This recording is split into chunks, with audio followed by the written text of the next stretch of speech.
Okay, hali na kayo, kain na tayo.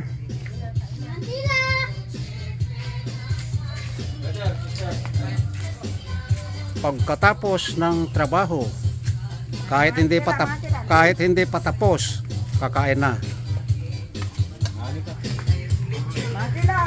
Ito ang ating natapos ngayong umaga, yung flooring ng